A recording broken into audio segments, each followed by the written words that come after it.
Assalamualaikum, salam Malaysia Madani. Saya Nurul Zahira Razi dalam Berita Tengah Hari. KKM dan KPM kekal terima peruntukan besar dalam Belanjawan 2024.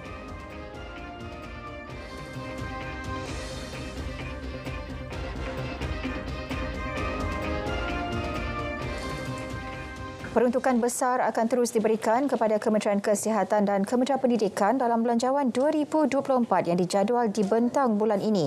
Jaminan diberikan Perdana Menteri Datuk Seri Anwar Ibrahim dalam usaha menambah baik mutu perkhidmatan jabatan dan agensi kedua-dua kementerian berkenaan. Tumpuan termasuk menaik taraf kemudahan infrastruktur sekolah dan institusi kesihatan. Isu kesihatan terutama klinik-klinik ini diberi keutamaan termasuk rumah sakit. Kita lihat umpamanya bila saya pergi ke hospital Tengku Aminah, dia sesaknya tu luar biasa. Dan kebanyakan hospital kita sesak. Jadi ada orang kritik kita. Oh, dia kata sejak kita jadi kerajaan Anwar jadi Perdana Menteri, hospital sesak. Hospital sesak dah bertahun-tahun dah.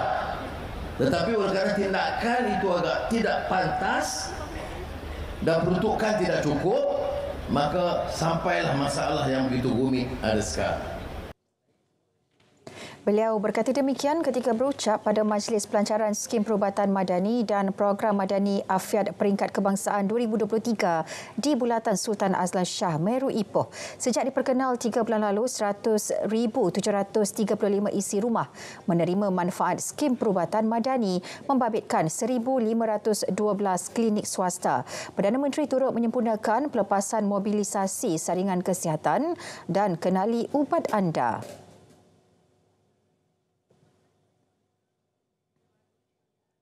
Dan ketika ini masih lagi berlangsung program Madani Afiat Peringkat Kebangsaan 2023. Untuk perkembangan semasa bersama Nur Ain Abu Bakar di sana. Silakan Ain.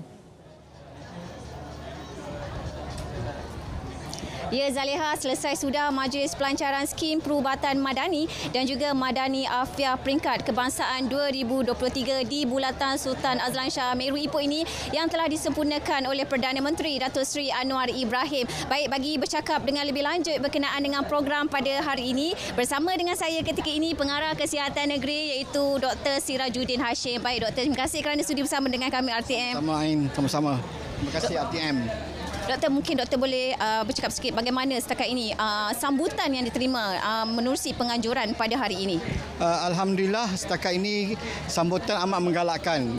Daripada pagi sehingga pukul 12 tengah hari tadi, kita telah menerima lebih kurang 10,000 orang pengunjung ke program pada tengah hari ini. Sasaran kita pun lebih kurang 10,000 dan masih ada ramai lagi yang berpusu-pusu datang untuk menghadiri program pada tengah hari ini. Okey, Doktor, dari segi pengisian program yang dijalankan, antaranya kita ada pameran, kita ada pemeriksaan kesihatan. Jadi Doktor melihatkan bagaimana dari segi impak atau kesan penganjuran program ini kepada penduduk khususnya di negeri Perak?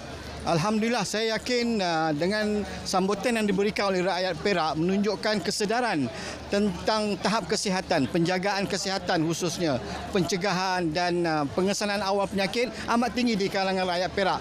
Dan saya harap rakyat Perak akan terus menjalani pemeriksaan dan mengambil langkah-langkah pencegahan daripada penyakit supaya rakyat Perak akan terus kekal sihat seperti mana yang disarankan oleh Amat Awam Menteri Besar Perak Sejahtera menjelang 2030. Doktor, tadi doktor ada menyebut mengenai hampir 10,000 yang hadir ke program pada hari ini. Jadi doktor, mungkin ada perancangan ataupun sasaran pihak Jabatan Kesihatan Negeri ini untuk memperluaskan atau memperbanyakkan lagi program-program seumpama ini? Ya, alhamdulillah, usaha yang kita lakukan bersama dengan jabatan-jabatan kerajaan lain nampaknya menarik minat rakyat. Jadi saya percaya program seperti ini akan diteruskan dari masa ke semasa. Mungkin di peringkat negeri juga kita akan membuat kaedah yang sama di mana kita akan pergi ke daerah-daerah dan akan bekerjasama dengan jabatan-jabatan di daerah untuk meningkatkan kesedaran rakyat tentang pentingnya untuk mereka ini menjaga kesihatan. Baik, terima kasih Doktor. Terima kasih, Puan Ain. Baik. Jadi saya kira setakat itu dulu untuk perkembangan semasa di Bulatan Sultan Azlan Shah ini bersempena dengan Majlis Pelancaran Skim Perubatan Madani dan juga program Madani Afiah Peringkat Kebangsaan 2023. Kembali semula kepada Zahira di Angkasa Puri. Silakan. Baik, terima kasih Ain.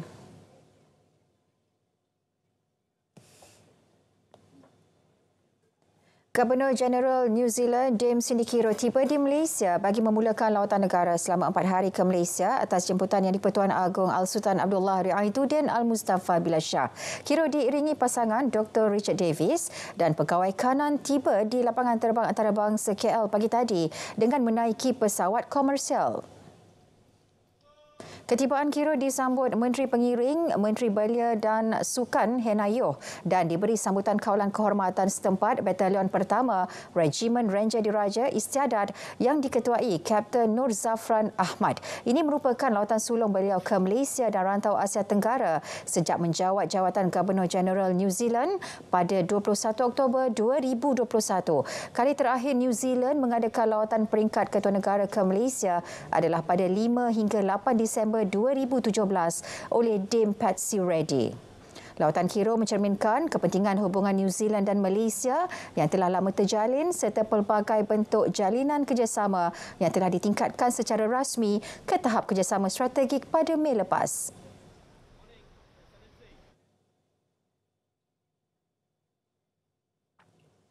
Situasi banjir di Kedah semakin pulih dan kebanyakan penduduk terjejas yang ditempatkan ke PPS dibenar pulang ke rumah masing-masing. Setakat 12 tengah hari tadi, 397 orang dari 131 keluarga masih ditempatkan di 3 PPS yang masih beroperasi di Kota Star dan kini tumpuannya pasca banjir membersihkan rumah penduduk yang sebahagian besar dipenuhi lumpur. Untuk itu, Angkatan Pertahanan Awam Malaysia APM Daerah Baling telah menggerakkan satu pasukan khas bagi membersihkan kediaman penduduk yang terjejas. Pegawainya Lieutenant Pertahanan Awam Muhammad Faizul Abdul Aziz berkata, sehingga kini pasukan yang disertai 20 anggota termasuk anggota sukarela itu telah membersihkan kira-kira 15 buah rumah di kampung hangus. Selain kerja-kerja pembersihan dilakukan secara berperingkat sejak Jumaat lalu.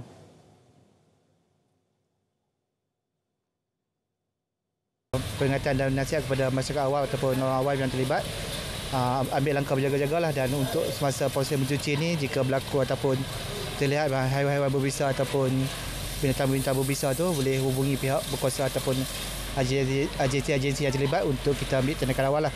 Dan apapun langkah-langkah keselamatan perlu diambilkanlah untuk sepanjang proses mencuci kawasan yang terlibat dengan bencana banjir. Kes tikam isteri awal pagi semalam suspek direman 7 hari bermula hari ini.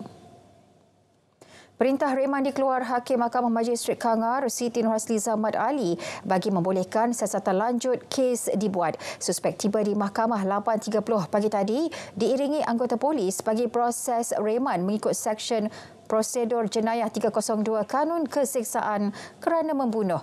Dalam kejadian kira-kira 6 pagi semalam, suspek dipercayai menikam mangsa yang juga jururawat kerana cemburu. Mangsa dipercayai meninggal di lokasi kejadian selain kedua-dua anak berusia 8 dan 10 tahun dihantar ke pengasuh sebelum suspek serah diri di Balai Polis.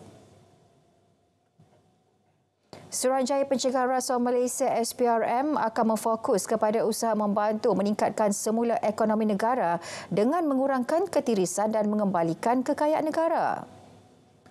Ketua Pesuruhjayanya Tan Sri Azam Baki memaklumkan sesuai dengan peredaran semasa, SPRM melaksanakan kaedah terkini dan profesional bukan sahaja bagi membantras jenayah rasuah, malah untuk mengatasi ketirisan bagi mendapatkan kembali aset dan dana kerajaan. SPRM katanya telah membentuk kaedah penyiasatan kes berprofil tinggi melibatkan individu berjawatan atau berkedudukan tinggi dengan menggunakan kaedah siasatan berasaskan risikan. Suruhanjaya itu juga menjalankan siasatan menerusi kaedah model pengurusan penyiasatan berpasukan bagi memastikan kertas siasatan dapat dilengkapkan dengan cekap dan berkualiti. Pendekatan tersebut dilaksanakan dengan mengambil kira kepentingan dan kesegeraan sesebuah kes, terutamanya membabitkan kes-kes jenayah bersindiket.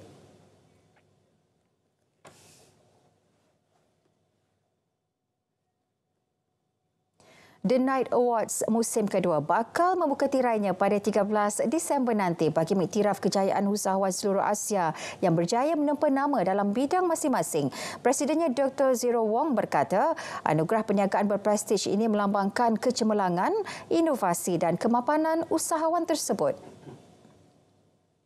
Bagi melebarkan lagi pengaruh The Night Awards, pihaknya merancang untuk menganjurkannya ke luar negara pada musim akan datang.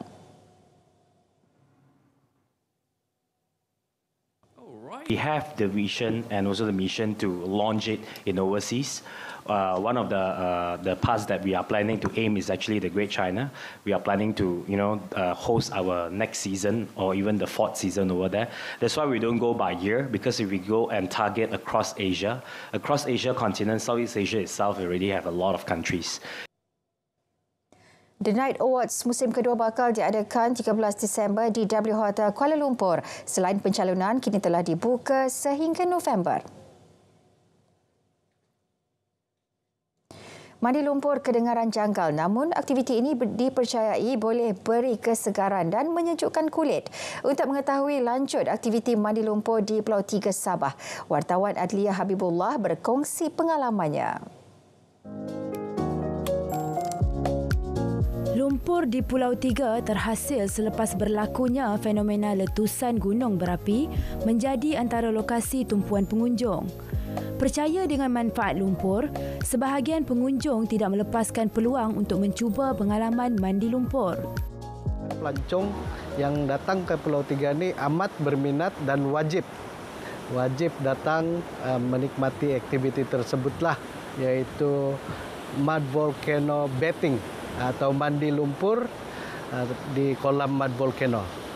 Dia tidaklah panas, dia tidaklah sejuk, dia hangat-hangat dan selesa sekiranya berendam dan mandi di dalam kolam lumpur tersebutlah. Selepas mereka turun daripada mud volcano, kita sediakan open shower untuk mereka membersihkan badan sebelum terjun ataupun berenang ke laut. Kita tidak membenarkan mereka terus terjun ke laut selepas mandi lumpur. Kali pertama saya cuba bermandi lumpur di Pulau Tiga ni, rasa macam teruja lah. Selalu kita dapat mat ni di spa dengan bayaran lah, ni secara percuma menggunakan resource alam semula jadi yang ada di Pulau Tiga. Memang best, sejuk. Baringkan badan, then kita ibarat terapung ke atas volcano punya lumpur tadi. Sejuk dan dikatakan juga dia dapat membantu untuk merawat masalah macam kulit lah apa ke, tapi saya rasa segar, lebih segar dan sejuk. Selain penyediaan kemudahan, pengunjung akan diberi taklimat keselamatan sebelum dibenarkan melakukan aktiviti mandi lumpur. Ia bagi memastikan keselamatan sentiasa diberi perhatian sekaligus mengelak risiko kemalangan. Selain itu, bagi mengenal pasti khasiat sebenar kawah lumpur ini, penyelidikan kini sedang giat dilaksana antara saintis tempatan dan luar negara. Meski tiada kajian saintifik menunjukkan mandi lumpur boleh meningkatkan tahap kesihatan kulit, tetapi pengunjung boleh mencuba mandi lumpur di Pulau Tiga ini sebagai satu terapi bersama keluarga selain meneroka keindahan alam semula jadi di Pulau Tiga ini. Adliah Habibullah, RTM.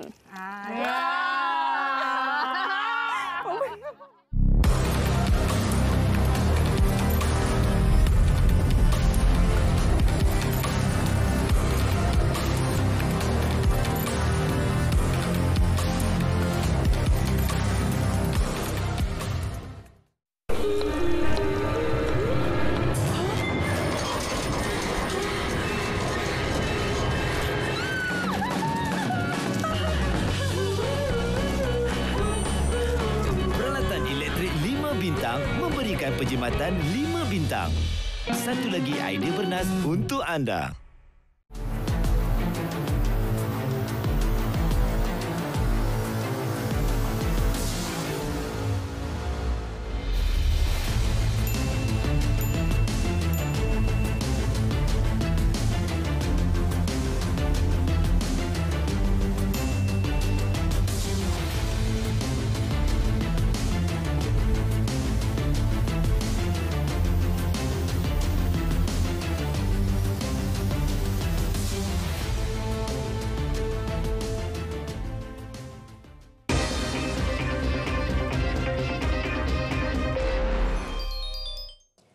Hong Leong Bank dan Hong Leong Islamic Bank HLB akan terus mengecualikan yuran dan caj transaksi kepada semua peniaga yang menerima bayaran menerusi Duit Now QR.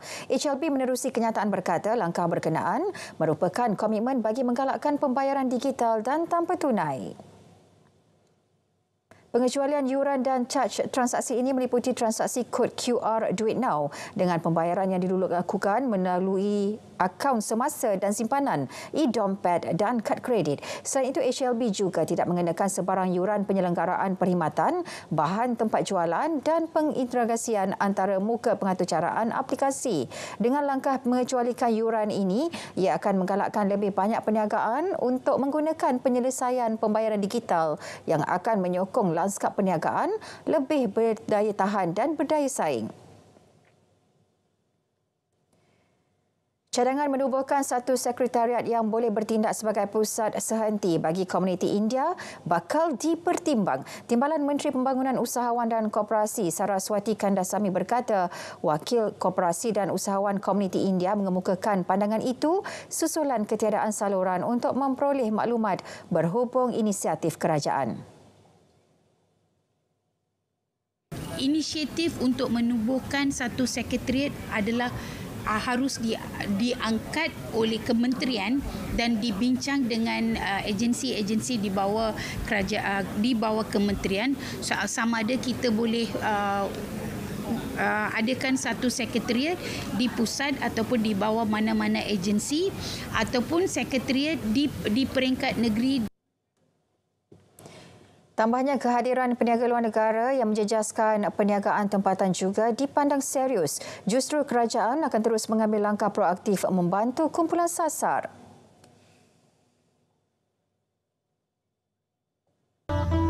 Daun pokok ni busuklah ya. Arif tak tahan bau dia. Afham, Arif. Meh tolong atuk kejap kat luar ni.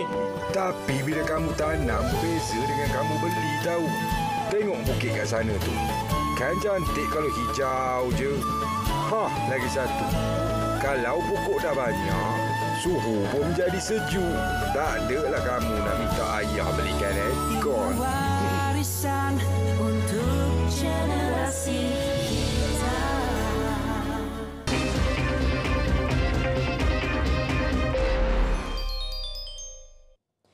Senat Amerika Syarikat meluluskan rang undang-undang perbelanjaan jangka pendek bagi memastikan kerajaan masih dapat beroperasi dalam tempoh terdekat. Rang undang-undang itu telah dikemukakan kepada Presiden Joe Biden untuk ditandatangani. Undian 889 menyaksikan sokongan dua partisan walaupun mendapat kritikan Republikan yang menuntut pemotongan perbelanjaan. Dewan Perwakilan sebelum ini meluluskan langkah tambahan 45 hari untuk membiayai kerajaan persekutuan dengan undian 335-91. Rang undang-undang stopgap itu bertindak sebagai resolusi berterusan bagi memastikan kerajaan persekutuan mendapat pembiayaan pada tahap yang sama seperti tahun fiskal 2023. Speaker Dewan Rakyat Kevin McCarthy kini mungkin menghadapi usaha dari sayap kanan untuk menggulingkannya. Ahli Parlimen mempunyai masa hingga tengah malam Sabtu untuk meluluskan rang undang-undang itu untuk mengelakkan penutupan kerajaan. Biden dijangka menandatangani rang undang-undang itu secepat mungkin untuk membolehkan pembiayaan kerajaan sehingga 17 November depan dan termasuk tambahan $16 bilion bagi bantuan bencana. Andai penutupan kerajaan berlaku, itu bermakna 4 juta kaki tangan kerajaan persekutuan akan diberhentikan atau terpaksa tinggal di rumah tanpa gaji, manakala petugas perkhidmatan lain yang penting terpaksa bekerja tanpa gaji termasuk 1.3 juta anggota perkhidmatan aktif.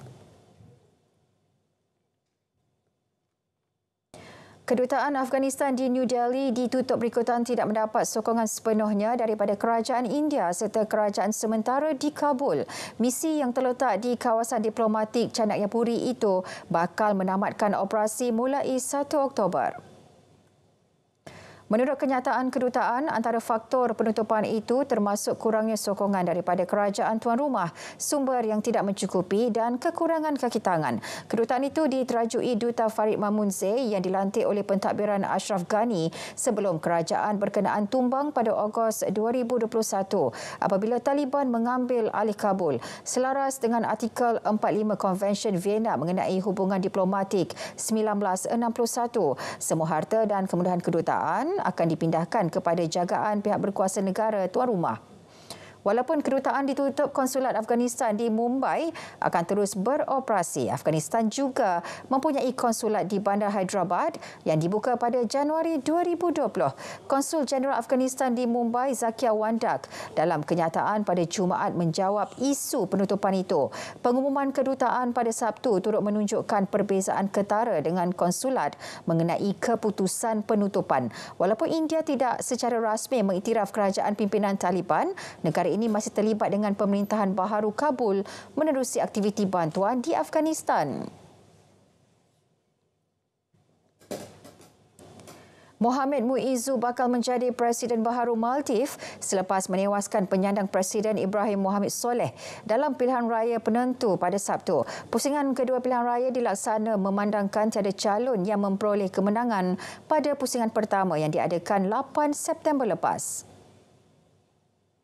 Muizzu, 45 tahun, merupakan bekas Menteri Perumahan dan Datuk Bandar Mali. Beliau muncul calon Parti Pembangkang Parti Progresif Maldives (PPM) dan Kongres Nasional Progresif (PNC) selepas pilihan pertama mereka, dan bekas Presiden Abdullah Yamin tidak dapat menyertai pemilihan presiden kerana sedang menjalani hukuman penjara 11 tahun atas kesalahan rasuah. Yamin dan penyokongnya berkata tuduhan terhadapnya bermotifkan politik dan menuntut pembebasan.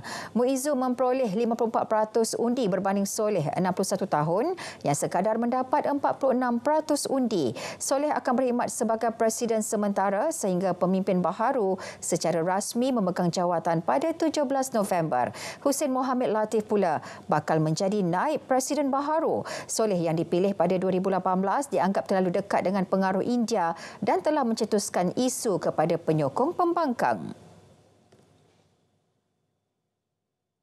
9 pelombong disahkan maut dalam kejadian lombong emas runtuh di Zimbabwe. Menteri Pelombongan Soda Zemi berkata pelombong lain berjaya menyelamatkan diri selepas runtuhan. 13 pelombong berjaya keluar dari lokasi nahas tanpa kecederaan. Presiden Persekutuan Pelombong Zimbabwe, Henrietta Rushwaya, berkata 4 mayat ditemukan pada Sabtu dan 5 lagi masih terperangkap di bawah runtuhan. Tragedi itu berlaku di Chegutu, lebih 100 km ke arah Harare.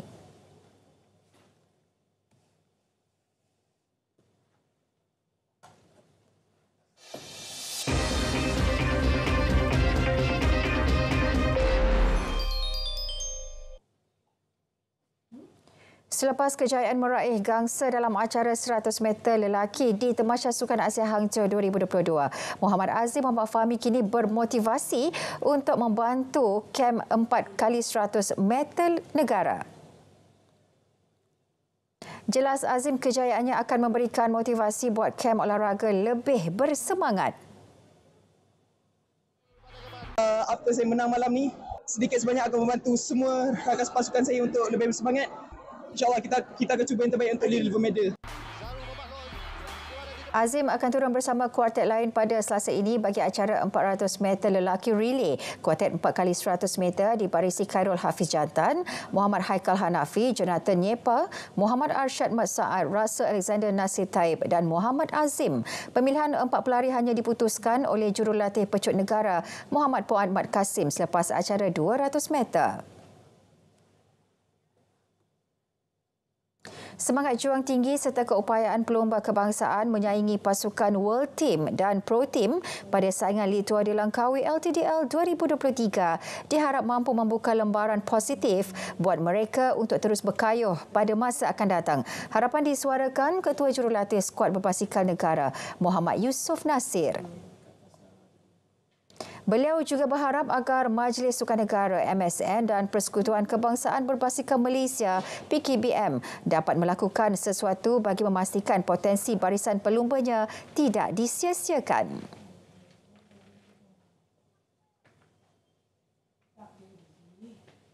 Ada yang membuka mata untuk membantu kami untuk mengekalkan pasukan ini. Sekiranya 3 bulan kita dapat result macam ni, kalau kita duduk setahun bersama mungkin lebih baik daripada ini.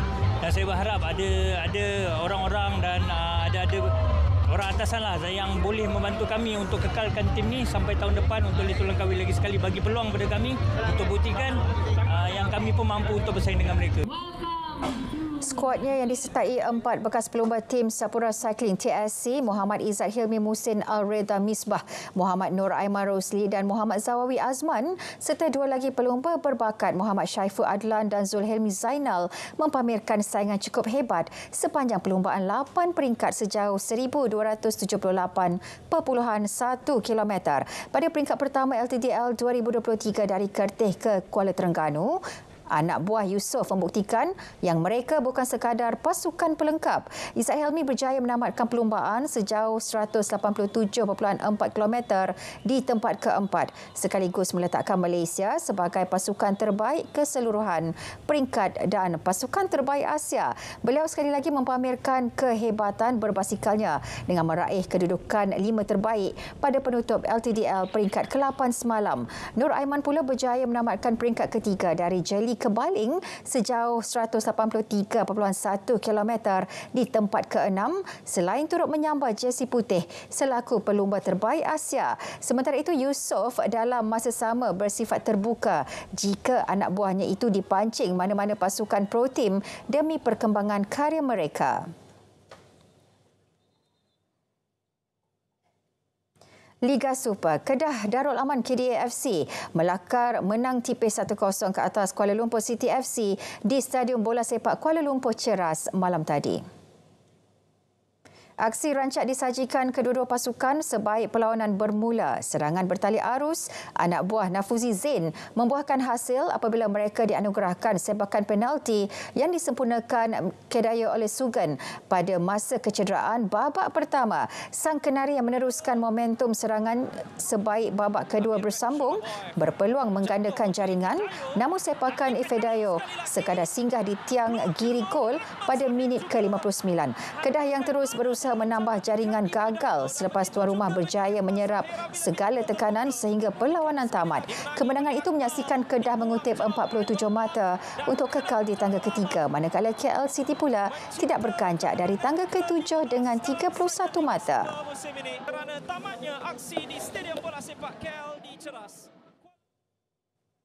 Baik saudara, berita tengah hari berakhir di sini. Saya Nurul Zahira Razi, Malaysia Madani, tekad perpaduan, penuhi harapan. Assalamualaikum.